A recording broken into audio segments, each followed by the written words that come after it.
Good morning, everybody, and welcome to PSG of Mercer County. Professional Service Group of Mercer County is a group that is here for you, anybody that is in any kind of career transition. Of course, as I always say, happy Aloha Friday.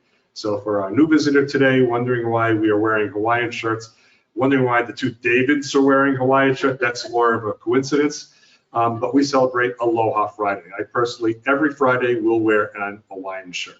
And actually, last month I was on vacation. I happened to be in Hawaii, and I just bought this. This is brand new, just for you, first time wearing the Hawaiian shirt. And also today is National Social Media Day. So go figure, happy National Social Media Day. So social media has really redefined how we communicate, how we share, how we stay in touch with family and friends and actually anybody in the world. And so it seems very appropriate that we share Happy Social Media Day because we're going to talk about branding yourself and promoting your brand. And part of that is how we can efficiently and effectively use social media. We're not going to deep dive into how to use the social media tools today, but we'll talk a little bit about how it can be effective as a tool. You have to find the ones that are right for you. Also let you know that we do provide a lot of resources for you in your job search. And with that, we do have our LinkedIn group. If you are not yet a member of our LinkedIn group, I encourage you to join our LinkedIn group. We have over 1,700 members in our LinkedIn group, and they are all people that have attended one meeting, either virtually or in person. Even before we were virtual for the last 3.5 years, we were in person for many, many years. So we have a very long group, large group of people who are attendees. What's nice about knowing that they are all people that have been to this group, we only accept people into our LinkedIn group who have attended at least one meeting. We're trying to keep people that are just name collectors, list collectors, just for their own benefit. Where people who have come and attended here, they kind of get the importance of being in a job seeker support group, helping job seekers, whether you want to offer help or when you need help. So we're trying to encourage and facilitate that, which is why we do check our attendance each time someone requests to join. And so, yeah, please log on to LinkedIn. You should, of course, have a LinkedIn profile. Search for our group, PSG of Mercer County. Click the join button, and we will immediately put you in pending status while we check that you actually have visited us at least once. Excuse me. In addition, we do have our website. Our website is psgofmercercounty.org, psgofmercercounty.org. And it is more than just a landing page, more than just a page that introduces the site and an organization to you. We have over 120 web pages of content, a tremendous amount of information. It's not just for people who are PSG of Mercer County, it's for anybody who has the need to learn more about their job search. So if you have a friend or family or colleague that is looking to get started with a job search, you can have them look at our website. Among the pages we do have a menu on top. One of the menu options is called Career Options. And in the career options menu, you see things, sections for getting started in a job search. Maybe you're thinking now of not working as an employee, but working as a consultant. So how to work as a consultant. Maybe you're interested in starting a business or even buying a franchise. We're not saying you have to do all those things, but we have that starter information there for anyone who wants to learn a little bit about it. You may not have thought much about becoming a consultant if you have a long full-time career as an employee, and now this may be food for thought. So it's a great place to get started for your research on any of these topics. And another announcement is that today is not our last meeting, so don't worry, we are not going away. But today is going to be our last live streamed meeting. So when the COVID hit and the whole country was in lockdown, we, of course, like many groups, became virtual. Last year, about 1 year ago this week, we shifted to hybrid. We were in person in the library here, and we were live streaming. And so we've now made the decision that we will only be the in-person option. There are a few groups that have done that. There are other groups that are, of course, still virtual and hybrid. We are remaining active as we always have, and we are going to continue to be an in-person option. And we encourage you, come visit us at the Princeton Public Library. And when we'll be off next week, but the following week, July 14th, the library is going to grace us with some coffee and tea service. So we'll have a little bit of a morning party. We'll bring some snacks as well. So it'll be a little mini brunch kind of thing. And if you're able to come join us, please do join the festivities. Aloha shirts are optional, but encouraged. But that's always up to you. So this is the point in the presentation where I introduce our presenter. I'm the presenter today, and so if I introduce myself, it just sounds too self-serving.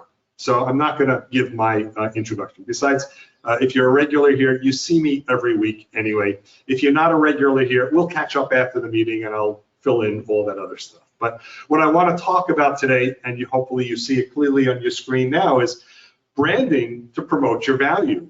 And really, branding is very important for negotiating, specifically salary negotiation. And we're going to talk about how to do salary negotiation a little later.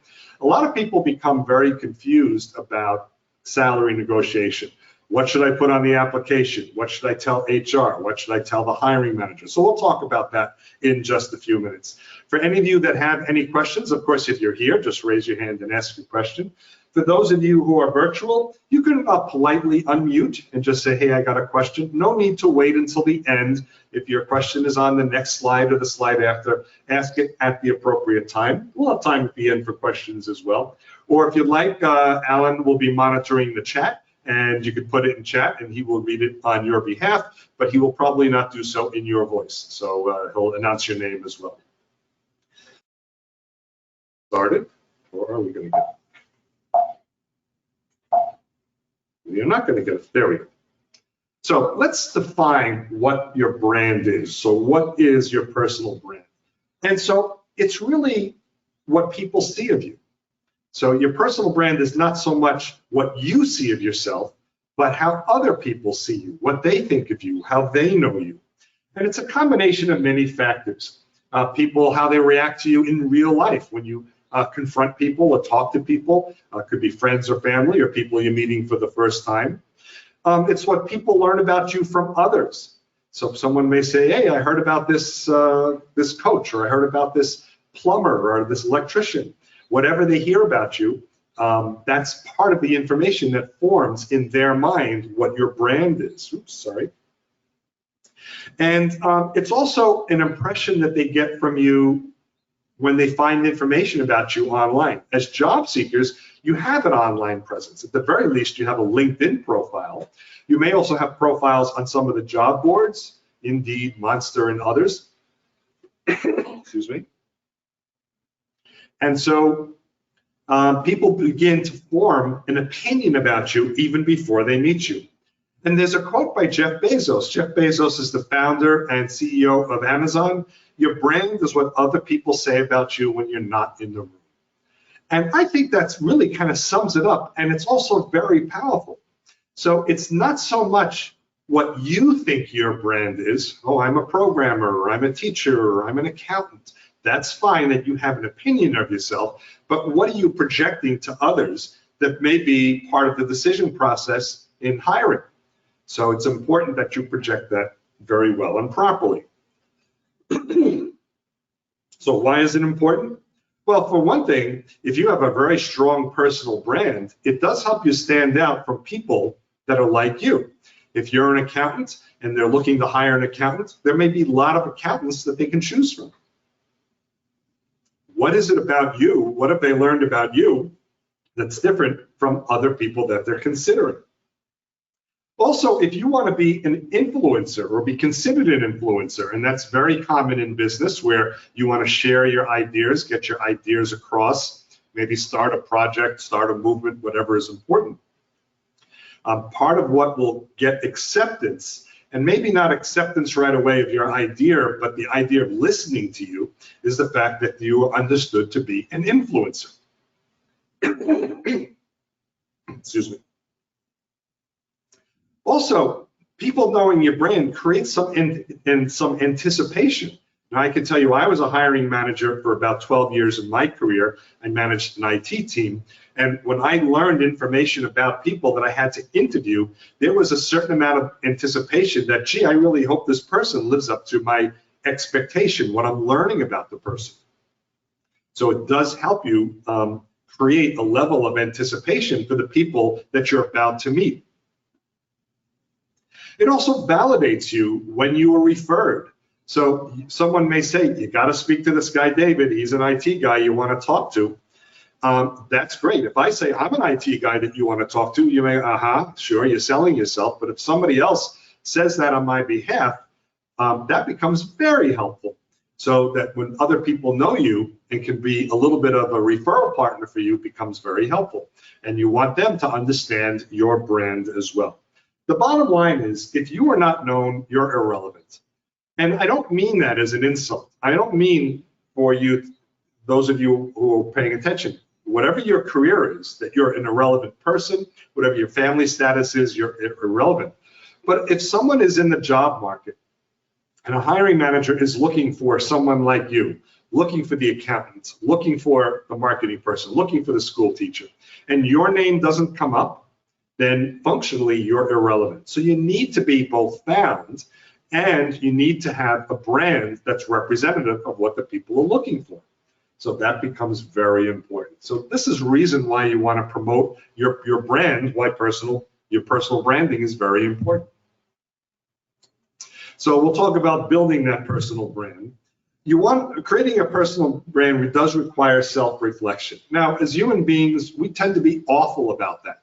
We can learn how to do it, but by ourselves, we'll say, I don't like the way my outfit looks, I don't like the way my hair is combed, I've got a pimple, whatever it is, we tend to always focus on the negative.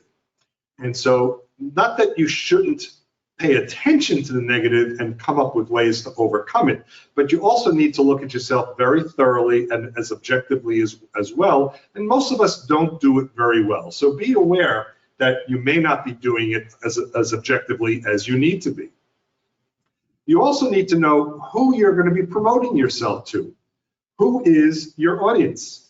So your audience are the people you want to talk to. Use the language that they understand. And understand, are they an individual, someone that may help you one-on-one, or are they an influencer, someone who could take your information and talk to other people? Because most people do have an established network, could be small, medium, or large, and you're hoping to make a little bit of an impact with the person that you're talking with, and that they think of you when a topic comes up that you may be relevant for. And your message, what you promote and project, certainly professionally, needs to be consistent.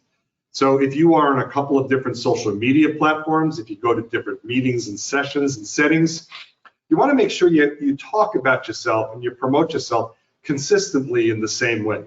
If you're known to somebody as an accountant in one group, but another group you talk about, I take care of dogs because I'm a pet person, and another group you talk about gardening, nothing wrong with having those interests, but in each of those settings, if they become the highest point of information and those settings begin to overlap, then it becomes a little confusing. Well, do you want to go into animal husbandry? Do you want to be an accountant? Do you want to go work in a nursery as a gardener? And so you want your message to be as consistent as possible.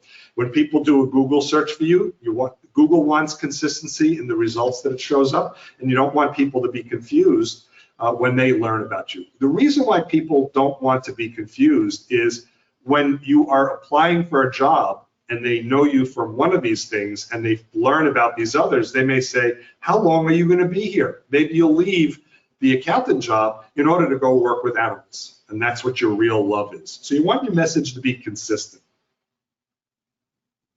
And you need to understand what's important to your audience and how to communicate to your audience. Different groups of people interact differently. Professional-oriented people might interact differently than personal-oriented or lay people. And so make sure you know when you're talking with certain people that you're using the right language. For instance, your audience is anybody you want to be seen by, anyone you want to reach. Okay? So this guy is in front of a very big audience. If your audience tends to be lay people, people that don't know your business terms, your industry, the tools you use, the technology, don't use those tools in their native or technical terms. So you don't have to say that I work with QuickBooks version blah, blah, blah. Say, I'm a bookkeeper and I use an accounting software. That may be enough for a layperson.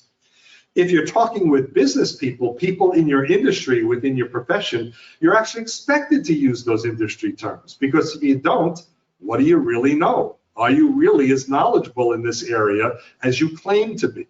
So there's the case of making sure you know your audience and talk in ways and communicate in ways that they communicate. Hopefully I'm not going too fast for those of you or any of us here, but if you've got a question, please pop that in chat. Of course, raise your hand as needed. Ultimately, promoting your brand is what gets you your offer for a job or offer for anything that you're trying to promote and trying to earn. So you want to create, and you want to practice also, a branding statement. Some people call it an introduction, some people call it an elevator pitch. It may be the same. You may have 2 or 3 or 4 different versions depending on your audience, but you creating it, write it down, put it on a piece of paper, think it through. It may take you a few minutes, a few hours, a few days, whatever it takes. You may craft it, you may run it by other people. But when you meet someone that you don't know, and it's somebody in your profession, this may be the way that you introduce yourself. Hello, my name is David. I'm an IT guy and I have my own business. It may be as simple as that to get started. A lot of people think elevator pitches and introductions and branding statements need to be very long, and they don't necessarily need to be. Once you've introduced yourself, then you can talk about other things that you're known for, and they can be part of your branding statement as well, or they can be that second or third one that you create. And then interact on different platforms. Certainly being here in person, we're interacting. If you join other groups, there could be professional associations, chambers of commerce, industry organizations as well. You could find lots of different places where you can be active. Social media, for today's National Social Media Day. So you may find the right social media platform for your industry, for professionals like you. And so provide content and information there. Make sure that your message is consistent both online and in your resume, similar to the information I provided just a few minutes ago. If your resume says you're an accountant and all your social media stuff talks about your love of breeding dogs, people may wonder if you're really professionally going to want to be in the dog business. So again, you need to be consistent. And you need to be well connected. Not just on LinkedIn. LinkedIn is a great starting place to begin to grow your network.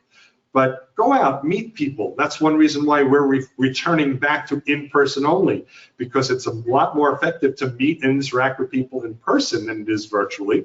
So go out, meet people, join groups, could be industry associations. There are many groups like this that are job seekers support. If you're looking for other groups, you can go to landingexpert.com. landingexpert.com have a lot of other groups that are in job support. And you want to make sure that you express your accomplishments not just as tasks, not just as bullet points, but relatable stories. You have a story about each of these accomplishments that you have, something that someone that you talk with can relate to. And you see that acronym there, SAR. We're going to talk more about that, situation, action, result. So I like this form, SAR, communicate in terms of SAR. Maybe you've heard of this before, situation, action, result. Now it's got other names as well. You may have heard PAR, problem, action, result. CAR, challenge, action, result. Or STAR, situation, task, action, result. They're essentially the same thing. There's different acronyms, but they represent the same thing. We're just going to talk about it in the context of SAR. Why? That's the one I like. Find another presenter who likes CAR, and that's the one that they will use. And let's talk about that. It's really a very effective technique that you can use to express really everything relevant about your skills or a specific accomplishment. It's not meant to represent everything. Everything requires multiple SAR stories. You're going to use this for each individual accomplishment. So as an example, you may have a resume or you may have your LinkedIn profile and you use SARs instead of a simple bullet point. People like simple bullet points because they think, well, I'll keep my resume to 1 page or 2 page by writing simple bullet points. If I write a paragraph, it'll be 3 pages. It doesn't matter if the size of your resume is not relevant. So what a SAR is, or the S, it's the situation. You set the scene of what occurred. And you're reflecting back on your career of a situation. What happened? Why was this even an issue? Why was this a challenge or a problem or a situation that I was participating in? And so that's what that is. The A is action. What did you do? What was the action you took? What were the steps that you took based on the problem or the situation or the challenge that you were faced? And R is the outcome, the result. What was the outcome of having taken the action that you did? Now, they tend not to be long, long paragraphs. There might be 2 or 3 sentences, but different than a bullet point. So I have an example. Why do I have an example? Because when I give presentations like this, people say, do you have an example? So yes, I have an example. So you may say, if you're in accounting or finance, that you're proficient in expediting the month-end close process. For those of you that are not in accounting or finance, the month-end close process, every business kind of closes their books, their income statement and their balance sheet at the end of the month so that they can report their monthly income and their monthly balance sheet results. And they do this every month, and then they do it quarterly and annually as well. And so they have to add up all their income and all their expenses. And the process can be a little lengthy for an accounting or finance department. So if you worked in one of those departments, you can write on your resume, I'm proficient in expediting the month-end close process. And that may be 100% true. But you're not really talking about what were the challenges that you faced. How do I believe you that you're proficient in this? You're not demonstrating anything. And then as a hiring manager, am I interested enough to ask you any questions about it just because you say so? Everybody in accounting and finance may say this. But if you write it as a SAR, you might initiate a nice discussion in your interview. You might also get more attention on your resume and your job postings. So you might write it like this. Here's the situation. Challenge with a long month-end close process. So that's what was going on in the office. Now, you don't have to write a whole opus about what your whole long month-end closing process was like. You don't have to write about that in the SAR. You just have to set the stage. There are going to be certain details that won't be in the SAR, but really part of the discussion that comes after the SAR. So the situation is, I'm challenged with a long month-end close process. I reorganized my team's end of month work time into 2 shifts. So it certainly implies, normally everyone works 1 shift, probably the same shift, but for those end of month days, I organized them into 2 shifts. You didn't say when the shift started or when the shifts ended, if there was overlap, any of that kind of stuff, how big the team was, right? Not yet. Doing so put more staff hours into this process, reducing the organization's end of month close time by 2 days. And that was the result. You didn't talk about the details about how you got to that process. You don't need to in a SAR. You need to be much more robust than just the bullet point that's above it. But this is now an engaging statement. Now the hiring manager is going to want to know, well, tell me about your team. How big was the team? What were the hours that you chose? And how did you get buy-in from that? They may have a lot of questions about that. You're engaging, you're getting interest. So all that stuff is important, is relevant, but not in the SAR story. This is much more robust than a bullet point, but it really is meant to demonstrate a process and a challenge that you've overcome and how you did it, and it sets you up to discuss this more in the interview. I don't see the question, but typically I get the question. I'm sure someone will be thinking about it. Gee, I'd like to see another example. Another example. Yeah. There it is. Someone has, do you have another example?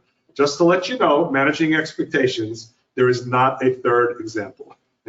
We could talk more offline. You also have 2 coaches here that you could talk with as well. So maybe you are a manager of staff. You have people that work for you, or manager of a department. I effectively resolve team conflicts and issues. And that may be perfectly true. A statement like that can actually be a 2-edged sword. Why does your team have conflicts and issues? So what is it are you fostering? But certainly a manager of a team should be able to manage any conflict or issue. And in a team dynamic, no matter how good the manager is, there will always be challenges like this. And it's expected that as a manager, you're going to be able to effectively manage team conflicts and issues. I know as a hiring manager, I wasn't the best, I wasn't the worst. Occasionally there were issues that came up, or maybe between us and the other department, and I was responsible for managing through those. But how about this? When I was leading a team on a project, 2 of the team members got into an argument over workload. So that sets up the situation. Whether it was caused by me as the manager, or it was just between them not understanding the project, you could talk about that when you have that opportunity. But clearly, 2 of the team members got into an argument over workload. Team members arguing tends not to be efficient. So I arranged a meeting so we can discuss how to adjust the team's assignments.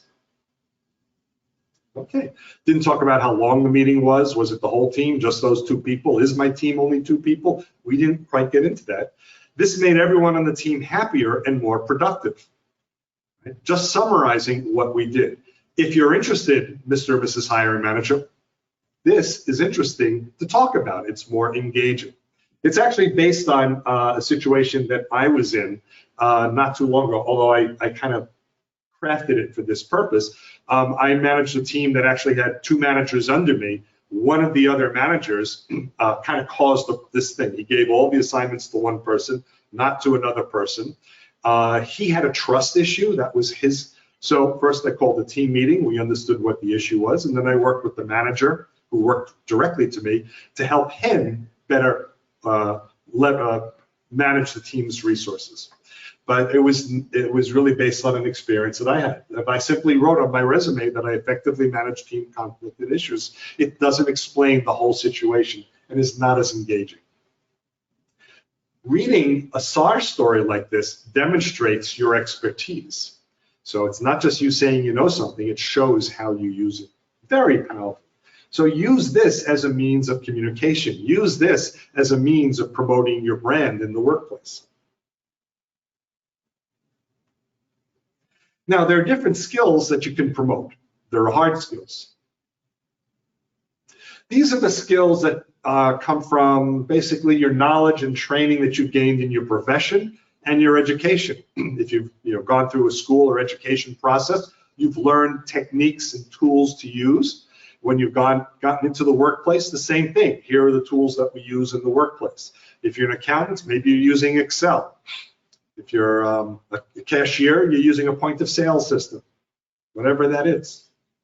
Oh, there it is, point of sale system, Microsoft Excel. So if you're an accountant, you work with Microsoft Excel. Maybe you've studied a foreign language or you come from another country and you speak it fluently. Being multilingual can be a powerful, very powerful hard skill because many people don't speak multiple languages. So these are skills that you do want to promote. Now, if you know Excel very well and you're going into a job that doesn't need Excel, you don't have to put a lot of time or promotion value into that. If you're going into an opportunity where they speak Spanish and you speak Portuguese, that may not work. So you could not have to promote that as well. There are also soft skills. And soft skills, these are the non-technical skills. They're really related to how I do my job. Not the tools that I use for my job, but how do I get my job done? They're not usually taught in a classroom. They're not often measured in paper. You may see in your performance reviews that you're a good communicator, things like that. So it may show up there, but it's not always measured as compared to hard skills. But it typically makes you much more effective and successful in the workplace by leveraging and using very strong soft skills. So soft skills, how have you been a team player? You get to demonstrate why and how you're a team player. If you're working in an organization that has more than one employee, having this sort of soft skill can be very powerful.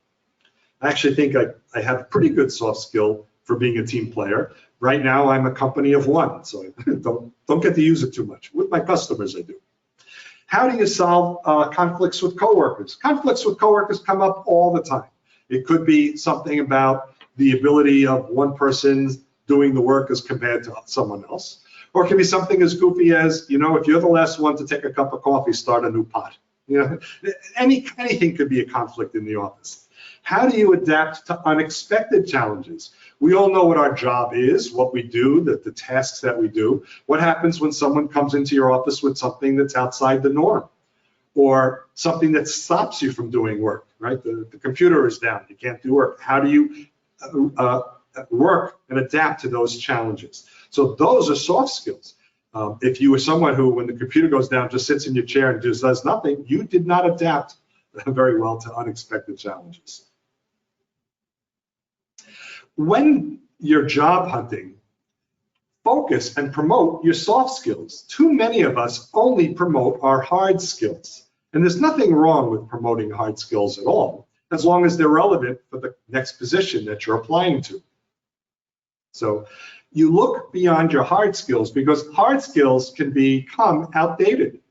So if you came to a company that needed strong Excel and you wanted to bring all of your Lotus 1, 2, 3 knowledge to it, may not be very applicable. I don't know of anyone that still uses Lotus 1, 2, 3, and I was a pretty good 1, 2, 3 user years ago. So you want to focus on soft skills, because some of your hard skills may be outdated. You may say, I'm an accountant or I'm a bookkeeper. I use QuickBooks. Okay. Do you use QuickBooks that's installed on the server at the office, or do you use QuickBooks in the cloud? And QuickBooks, I happen to know between the products, they're a little different. The buttons and the menu items are different, and you need to know how to use one versus the other. It's like learning a language. You have to learn how to communicate properly. And so if you're promoting the old version, not the new one that the company wants, it's outdated. Soft skills are easily transferred from one job to another. If the hard skill is outdated, it's not transferable.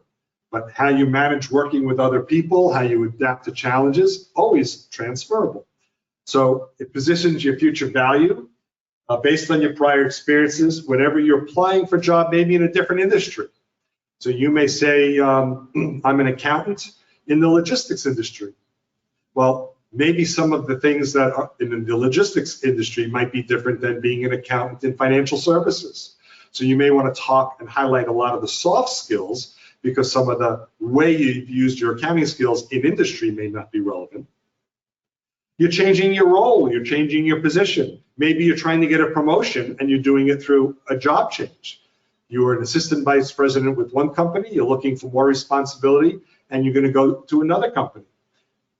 You haven't done that job before, but highlight your soft skills. And again, with job skills are becoming, or hard skills becoming outdated. Anytime hard skills are becoming outdated, it's a little harder to tout those as very relevant for the position, but your soft skills will always be very relevant. And it all goes towards your brand. You are someone that's adaptable, that works in different situations, that has skills beyond the tools. And these are things that you're going to want to let your hiring managers know. These are things you're going to want to promote in social media, on your LinkedIn profile, and your resume. Okay. And of course, any new job. Anytime you're applying for a new job, you will want to promote soft skills in addition to your hard skills.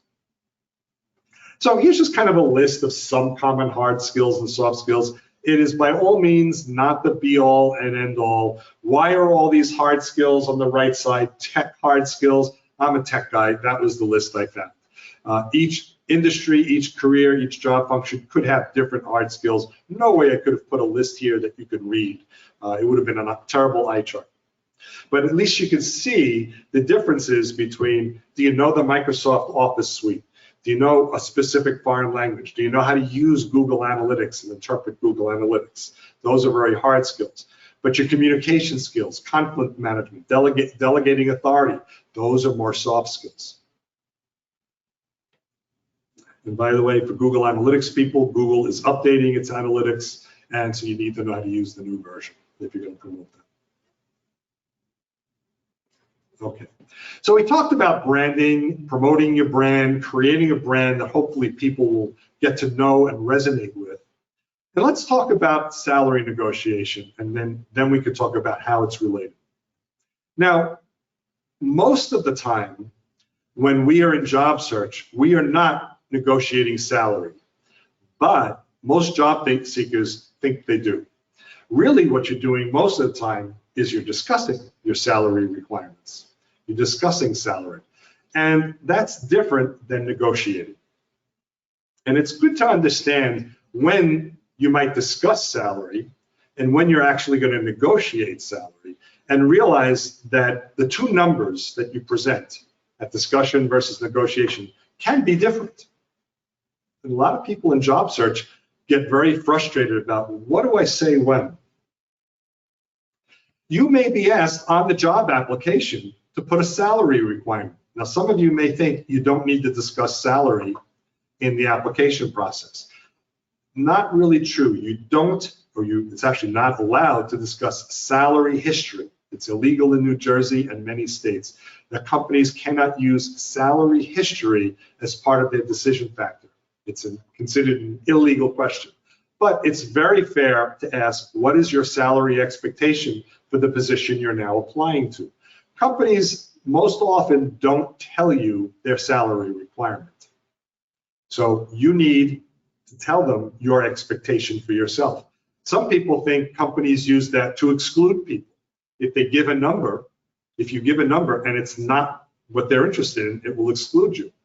The flip side, if you ask the HR people, why do you ask salary? They say it's who we include. So it's a little bit different. They want to only include people that will be interested and expect to earn what they're able to offer. So what do? Give them your minimum acceptable salary. That's my opinion. So for instance, if you're going to apply to a job as an accountant, let's call senior accountant, whatever that is. And if you're an accountant, I suppose you know what that is.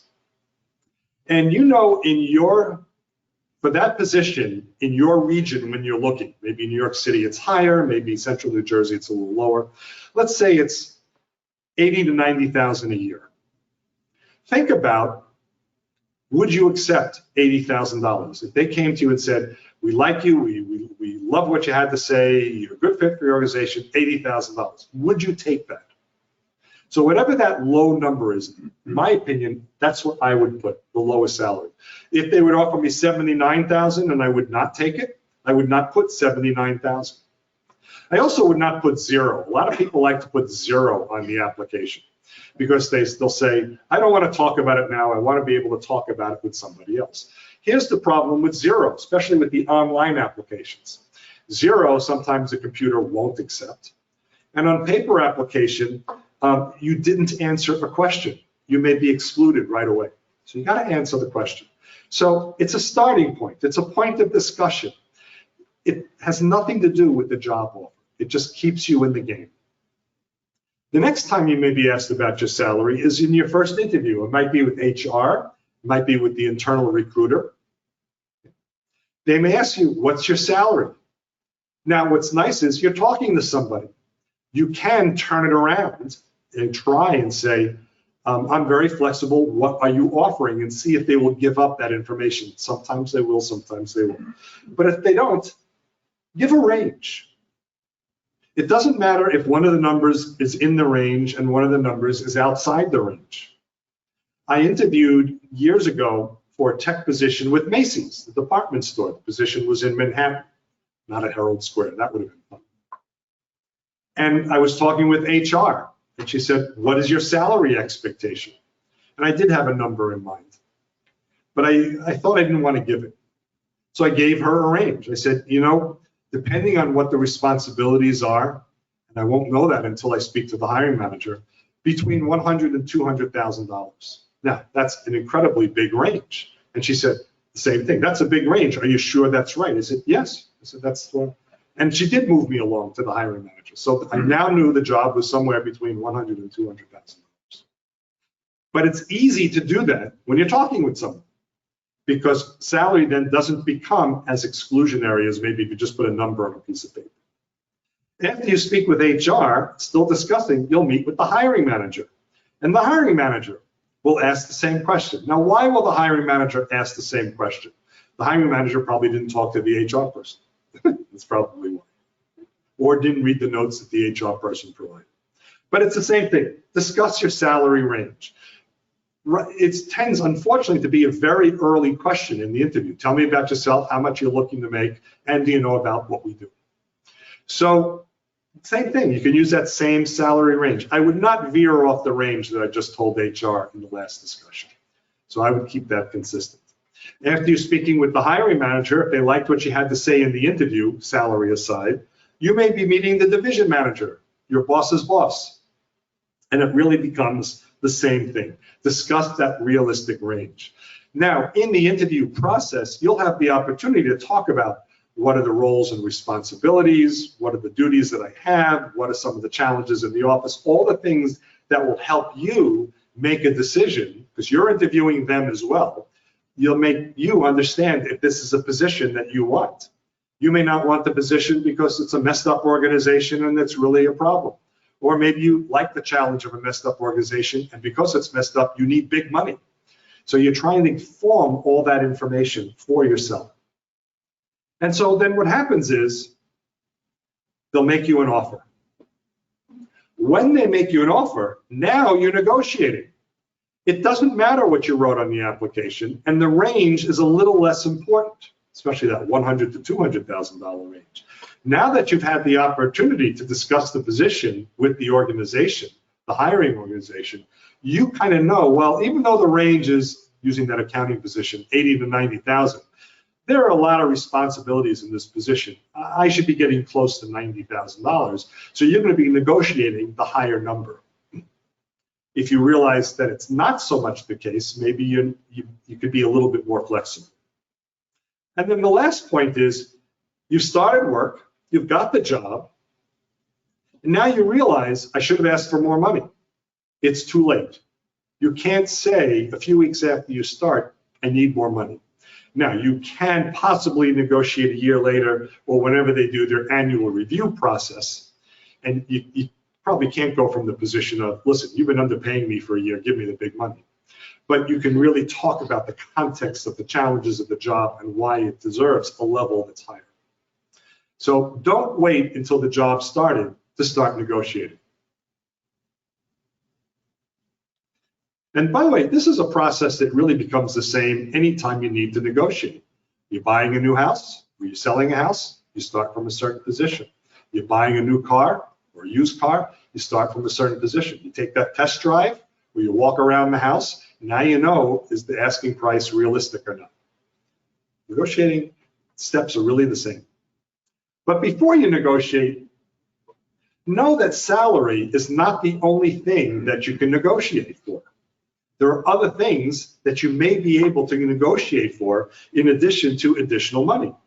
Work-life balance. You may be able to get flex time. You may be able to work some or all days from home. The neighbor behind me, very friendly with my backyard neighbors, well, they're not in my backyard, they're the house beyond my backyard.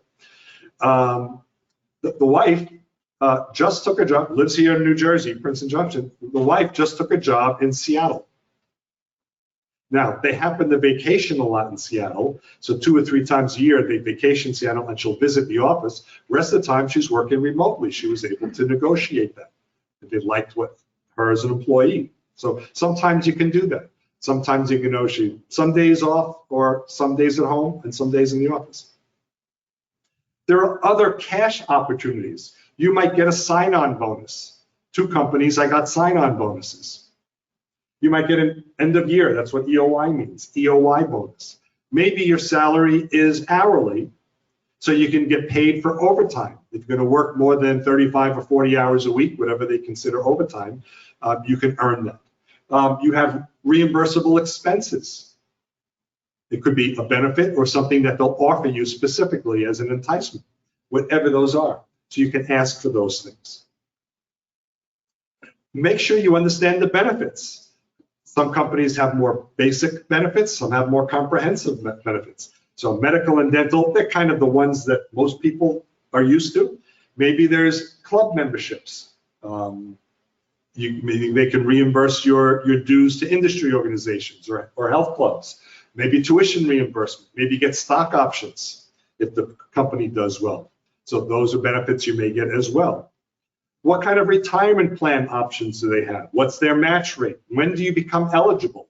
A lot of people don't think about that. The last company I joined them in February, not this past February, a few years ago. And then I asked them about their retirement plan. They said, well, retirement plans, people are eligible to join always at the first of the year. And so I said, I'm joining in February.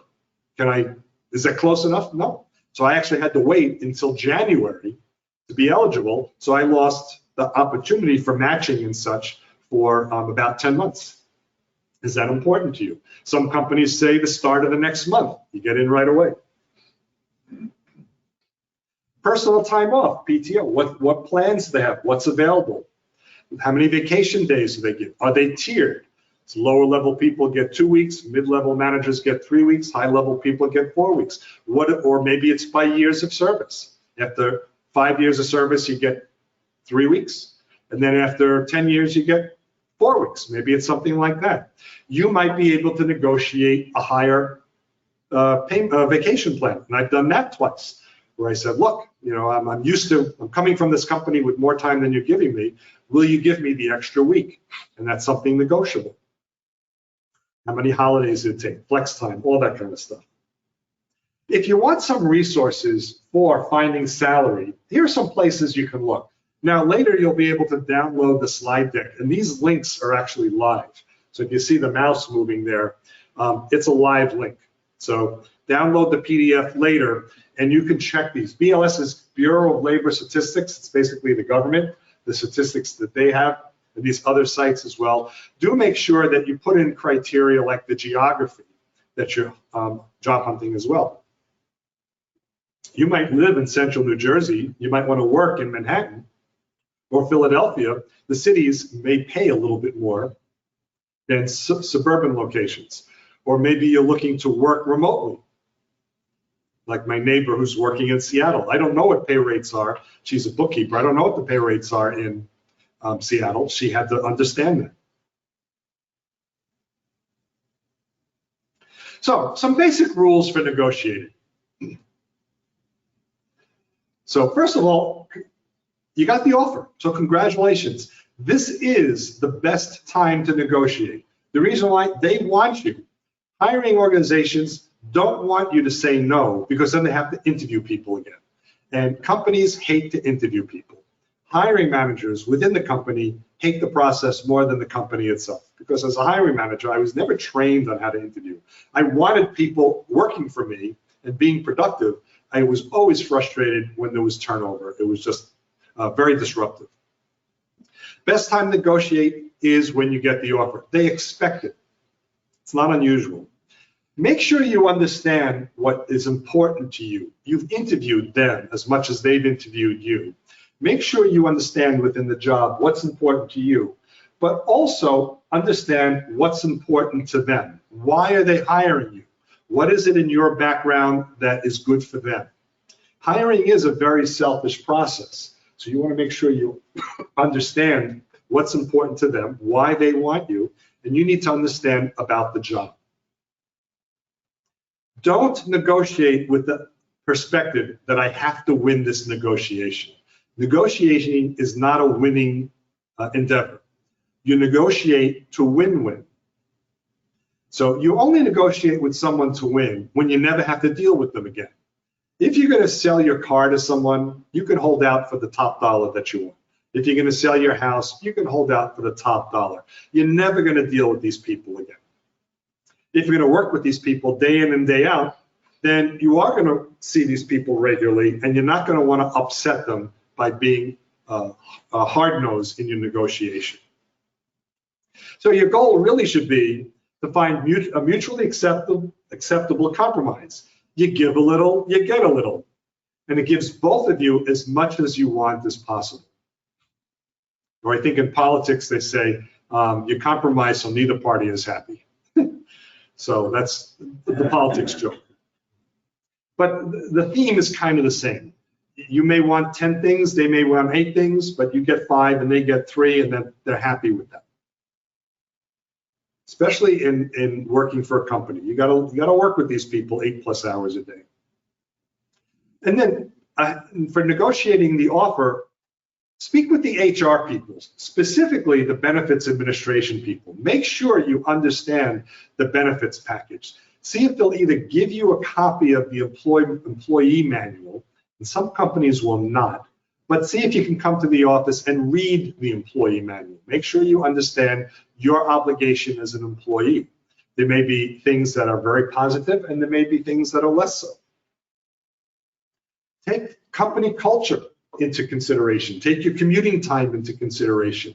Make sure you understand what your day-to-day life is going to be like. Right? Some people don't mind getting on the train and going, an hour plus, or a bus, an hour plus to a commute. Some people want a short commute. Maybe you like the people you met. Maybe you think they're all cranky. Can you work with them? Make sure you know your role and your value in that role. And how did they find you? It's because it's how you've promoted yourself, the value that you have. Make sure you understand what their requirement is and how you are suited to fit it. And start from a place of agreement, which is basically, thank you, I'm very interested in this job. Let them know that you want the position as much as they want you. If you start off hemming and hawing, going, well, this is not exactly what I was thinking about, that really, from a negotiating point of view, is very hard to do. But if you start from a point of agreement, then all you got to do is seal the deal. So ask for what you want, ask for what you need, and explain your reasons why it's important.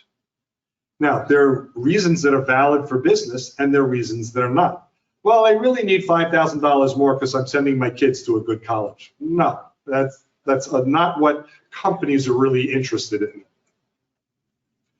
But if you say something like, the demands of this position are going to be a lot of overtime, working with people that are in other departments that are not typical in this role, it's a lot more demanding. That's why I want $5,000 more. And you could wordsmith it a little, but that may be more relevant. So support your reasons with your value, what you've talked about in your promotion of yourself.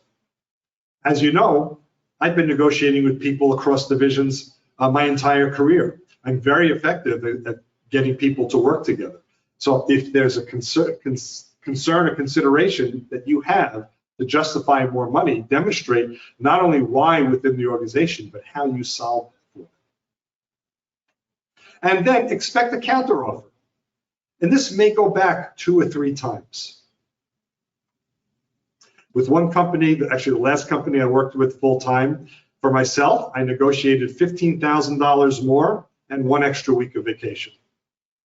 They actually very much lowballed me on the price. So the $15,000 more was the minimum I was willing to take for the position, but they were really lowballing me. But I demonstrated why I felt I'd be important for the job and why it was important for me to have the extra week of vacation.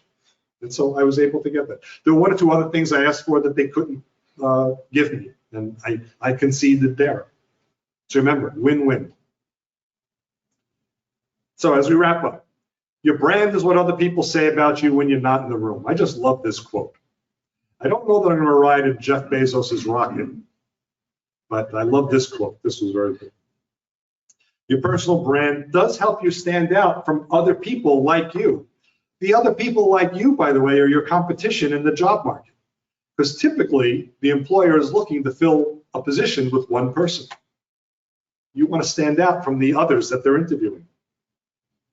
You want to create a branding message. You want to create a brand that unifies your presence both in person and online. You want your messaging to be consistent and the same. Hopefully you'll get referrals as well. And develop SAR stories to promote your brand and promote your value. Not just bullet points of a few words, but real whole sentences. And then now negotiate from a well-informed position and negotiate professionally so that you win-win. Get as much as you can as possible, and knowing you may have to give up a few things because it's for the greater good of the opportunity and longevity of your career. And so that is our program today. And for those of you who want to download this slide deck, shortly we will be posting it. So it's not there right now, but this is the PSG of Mercer County website. every page on the PSG of Mercer County website has this sidebar on the right side, and there's the arrow pointing that says meeting presentation documents. I'm letting you know right now, the website does not have a red arrow, but instead it does have a link, meeting presentation documents. So click there, a new page will open up, and for this year, there'll be single line entries, links to all of our programs. Actually, at the bottom, there'll be links for prior years as well. We go back to 2013. We have a tremendous amount of documentation that's there. Right below that is the link for YouTube. So later today, this presentation will be on our YouTube channel. This will be our 144th presentation on YouTube. So we have a lot of resources that are there. And by the way, that's going to be very helpful, our YouTube channel. For those of you that will not be able to join us in Princeton after this week, if you still need resources and need to see presentations, check out our YouTube channel. Share our YouTube channel with friends. You can subscribe to the YouTube channel. That way, anytime we publish new information, you'll get an email through Google about that as well. And so, any questions? Everyone's been a little quiet, which has been fine. Any other questions or any questions? We have only one from David before. By the way, I think I have to give you 50 cents. David's on the executive committee. If the executive committee asks questions, it seems like he's a ringer. And he's sucking up. He's got his aloha shirt too. Very tasteful. By the way, this is juice, not water, called POG, P-O-G. It is an Hawaiian beverage. Passion fruit, orange, and guava. I said the color looks nice. Yeah, it's kind of a pinkish color, yeah. Virtually, anybody have a question you want to put in chat or quickly unmute before we wrap up? There's nothing in chat. Yeah, as we expected, we're a little bit of a smaller group today. David? Yeah. Go ahead. I just want to say thank you for all that you do. I want to say thank you for all that you do to coordinate this. I'll be one of those that can attend in person, so I just wanted to say it now. Well, thank you very much. I appreciate the kind words. I'm sorry you won't be able to visit us in Princeton. Of course, maybe come once just to kind of visit us if you're close enough to. But yeah, Will do. Thank you very much. Yeah, thanks, Debbie. Yeah, Jane, a question? Yes, I have a question. Thank you. It was very invigorating talk, and I have a lot of the solid bits and pieces for any person who are interested in applying for a job. Some tips I would appreciate. I guess my question is that how you offer suggestions to a person if their career path has been a little bit intermittently, like maybe 10 years in journalism, 10 years in teaching, and 10 years in public relations. And now this person, after 30 years, she or he recognized, oh, I want to go back to PR. I want to go back to project management. And then should this person highlight only the 10 years of the one that is more relevant to the job? Or you would recommend, because it's part of your employment history, somehow you should, with some strategy, downplay the other ones or tell all about your past without any pick and choose. Any suggestion? So yes, I'll give you my opinion. There's no one right answer. It depends on your approach. My opinion would be, typically, you promote your last 10 or 15 years or so because they're more relevant and currently aligned. But in the case of someone who is looking to revisit a path of their career that maybe they started out, you are going to want to highlight that. But from the position more of the soft skills than the hard skills. Because you may say, I was in public relations and I was very good using a teletype, and boy, was I a good teletype person. There's no teletype anymore. So you can't really talk about how good of a teletype person.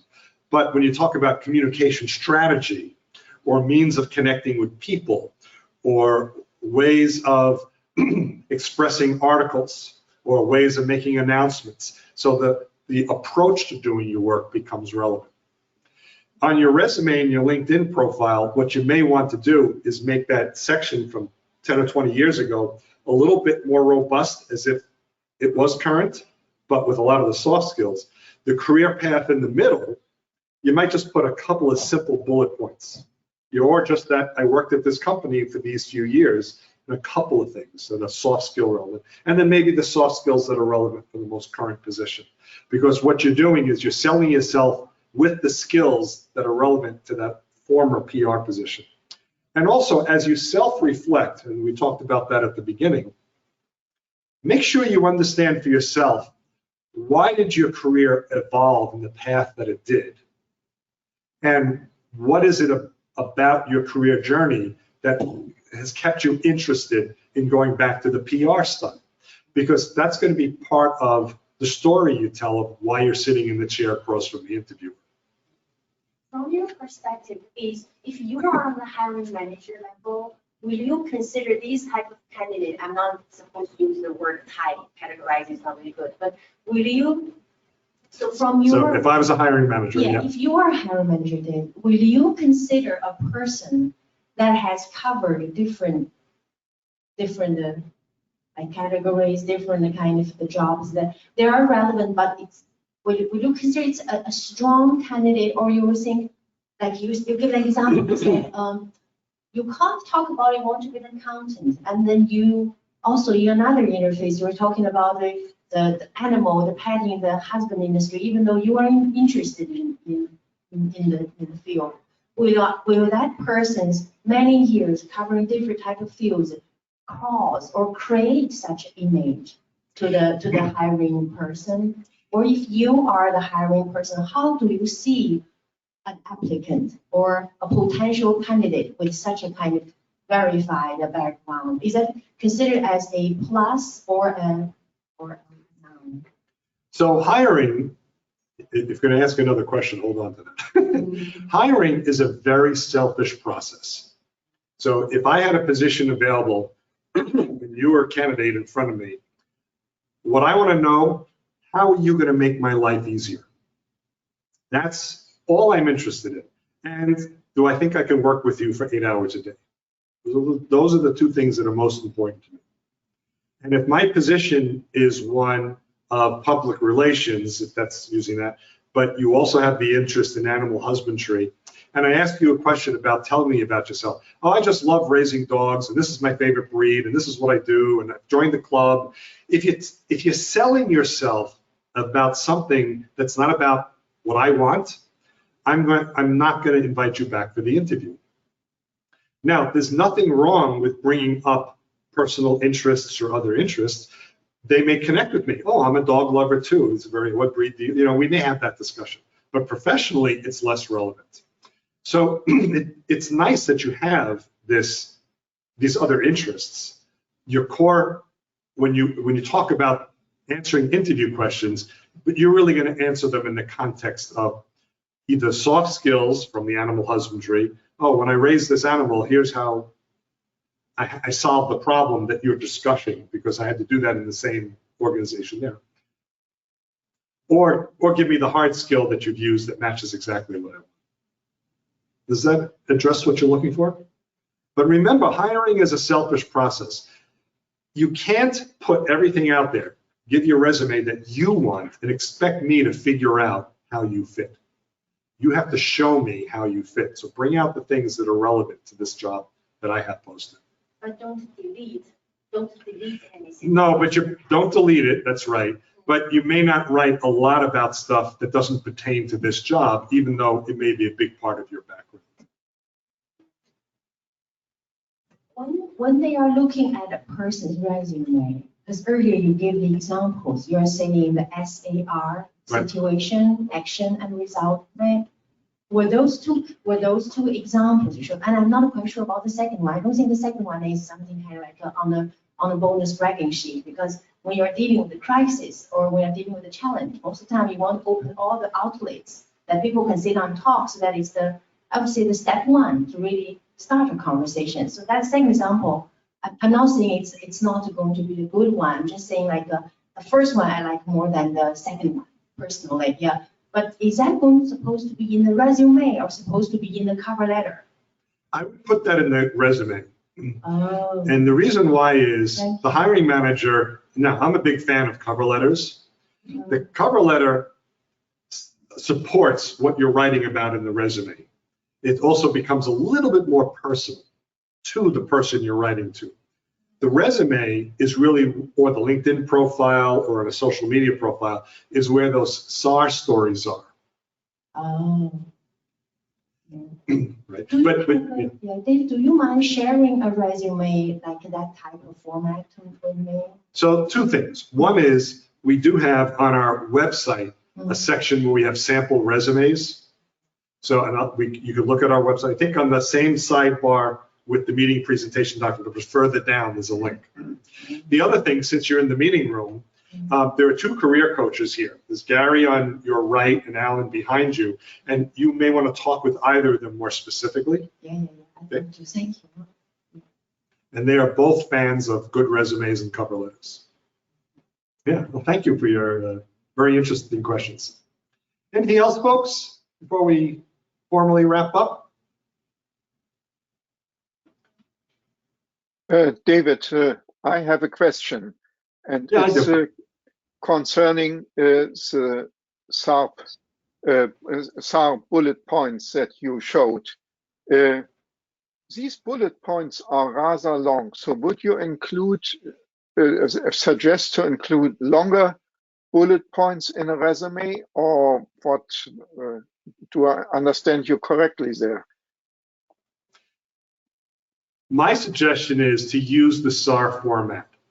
If you think it was a little wordy, maybe you could remove a few words, but I think it becomes more powerful to put a SAR than just the bullet that was there. Efficient at Excel, or how I've used Excel because of the situation actual result. But remember, when we talked about the SAR, I talked about there's a lot of information that I didn't express in the SAR. You know, how long was the old end of month process? How many people were on the team? I didn't write all that stuff. It wasn't a blog post. It wasn't, you know, that sort of thing. What I wanted from the SAR was to demonstrate why I'm efficient in using either this tool and encourage the conversation. Thank you. It means that your resume becomes, instead of 2 pages, 3 pages, that's fine. I'm of the opinion that there's no one right-sized resume for everybody. Thank you. Yeah, you're welcome. Yeah, thanks for the question. Anything else, folks?